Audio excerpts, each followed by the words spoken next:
This video contains news and analysis related to a recent terror attack in Kashmir. The content may include sensitive visuals and discussions that could be distressing to some viewers. Viewer discretion is advised. We strongly condemn all forms of violence and terrorism. The purpose of the content is solely to inform and create awareness based on verified reports. Top quality और consistent performance के लिए सिर्फ silver pump नाम याद रखना। আর এই মুহূর্তে আমরা যে খবরের দিকে নজর রাখবো উত্তরপ্রদেশের দিকে। উত্তরপ্রদেশে ধৃত পাক চর তুফেল সম্পর্কে চাঞ্চল্যকর একটা তথ্য সামনে এসেছে। যেমনটা জানা যাচ্ছে এখনো পর্যন্ত এর সঙ্গে সম্পর্ক রয়েছে এক পাক সেনা জওয়ানের স্ত্রী এবং তুফেলের ফোনে মিলেছে প্রায় 600-র বেশি পাকিস্তানি নাম্বার। আরো একবার সংখ্যাটা শুনুন ভালো করে। তুফেলের যে ফোন সেই ফোনে মিলেছে 600-র বেশি পাকিস্তানি নাম্বার। দেশের বিভিন্ন গুরুত্বপূর্ণ স্থানের ছবি তুলে পাকিস্তানে পাঠিয়েছে সে, এমনটাই জানা যাচ্ছে। সরাসরি চলে যাবো, আমাদের সঙ্গে রয়েছেন আমাদের প্রতিনিধি সায়ন্ত রয়েছেন, সায়ন্তর কাছে চলে যাবো। সায়ন্ত, ভয়ঙ্কর সব তথ্য সামনে আসছে এবং সবথেকে গুরুত্বপূর্ণ যে বিষয়টা যে এই দেশের অর্থাৎ ভারতবর্ষের বিভিন্ন গুরুত্বপূর্ণ স্থানের ছবি তুলে পাকিস্তানে পাঠিয়েছিল এই তুফেল। একদমই, দেখো তুফেল সম্পর্কে যত তথ্য তদন্তকারীদের কাছে আসছে ততই যেন তাদের চোখ কপালে ওঠার মতো, কারণ একাধিক গুরুত্বপূর্ণ জায়গার তথ্য ছবি এই তুফেল নিজের মোবাইলের মাধ্যমে পাক গুপ্তচর সংস্থা আইএসআই এর কাছে পাঠিয়েছে। এমনকি পাকিস্তানে যে নিষিদ্ধ জঙ্গি সংগঠন আছে তেহরিকে লাব্বাইক, তাদের হোয়াটসঅ্যাপ গ্রুপের সদস্য ছিল এই তুফেল। অর্থাৎ কিভাবে নিজের যাবতীয় নেটওয়ার্ক সাজাচ্ছিল সেটা কিন্তু তার মোবাইল ঘেঁটে পেয়েছে তদন্তকারীরা। ইতিমধ্যেই যেটা জানা যাচ্ছে তদন্তকারীদের সূত্রে যে এই তুফেলের মোবাইল ঘেঁটে 600 জন পাকিস্তানি নম্বর পাওয়া গিয়েছে। এক পাক সেনার স্ত্রীর সঙ্গে তার যোগাযোগ ছিল। এখন দেখার বিষয় যে এই সম্পর্কের খাতিরে কি তথ্য সে এই মোবাইলের মাধ্যমে পাঠিয়েছে। তবে তদন্তকারীরা নিশ্চিত এই যে চক্রটা মূলত পুরো ভারতেই কাজ করছে।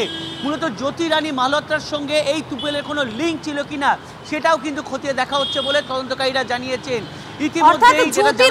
তার কোনো লিঙ্ক ছিল কিনা সেই সমস্ত বিষয় কিন্তু ইতিমধ্যে খতিয়ে দেখছেন যারা তদন্তকারী আধিকারিকেরা রয়েছেন তারা। ধন্যবাদ তোমাকে সায়ন্ত। এবং তুফেলের পর আরো এক পাক চর গ্রেফতার হলো।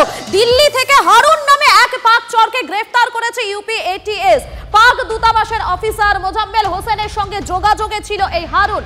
মোজাম্মেলকে ইতিমধ্যেই পাকিস্তানে ফেরত পাঠিয়েছে ভারত। পাক গুপ্তচর সংস্থা আইএসআই এর হয়ে কাজ করত হারুন, এমনটাই জানা যাচ্ছে। আমাদের সঙ্গে টেলিফোন লাইনে রয়েছেন আমাদের প্রতিনিধি সুশোভন রয়েছেন। সুশোভন, বিস্তারিত জানাও এই বিষয়ে। দেখো, সূত্রের খবর যে হারুনের মোবাইল থেকে একাধিক ব্যাংক অ্যাকাউন্টের তথ্য মিলেছে, যেখানেই তদন্তকারীরা সন্দেহ প্রকাশ করছে এবং সেই যে অ্যাকাউন্ট সেই অ্যাকাউন্টগুলো খতিয়ে দেখবে, তার কারণ মানি ট্রানজাকশন কোথায় কোথায় হতো সেগুলোই তারা জানার চেষ্টা করছে।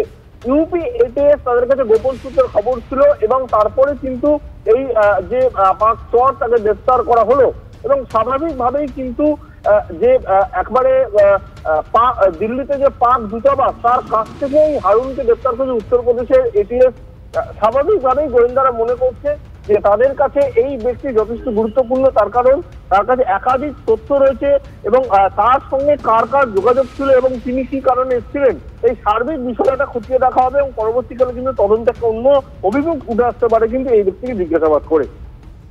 একেবারেই ধন্যবাদ। আমাদের সঙ্গে টেলিফোন লাইনে ছিলেন আমাদের প্রতিনিধি সুশোভন, ধন্যবাদ। এবং তুফেলের পর এবারে আরো এক পাক চর গ্রেফতার। দিল্লি থেকে হারুন নামে এক পাক চরকে গ্রেফতার করেছে ইউপি এটিএস। পাক দূতাবাসের অফিসার মোজাম্মেল হোসেনের সঙ্গে যোগাযোগ ছিল এই হারুনের।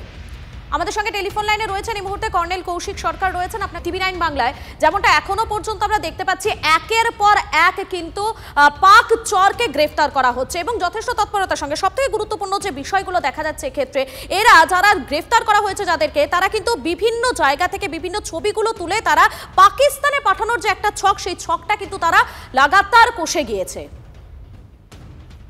হ্যাঁ, দেখুন এইটা কিন্তু এখন হতেই থাকবে, কারণ আমাদের দেশে এত বেশি স্লিপার এজেন্টস আছে যারা মানে বসে বসে এই কাজগুলো করে যাচ্ছে এবং এদেরকে মোল বলি আমরা। মোল এরা পেনিট্রেট করে এবং পেনিট্রেট করে আমাদের সিস্টেমটাকে যত খোকলা করার চেষ্টা সেটা করে এবং যেখান থেকে দেখবেন এই নর্থ বা ওয়েস্টার্ন বর্ডার এখান থেকে পাবেন।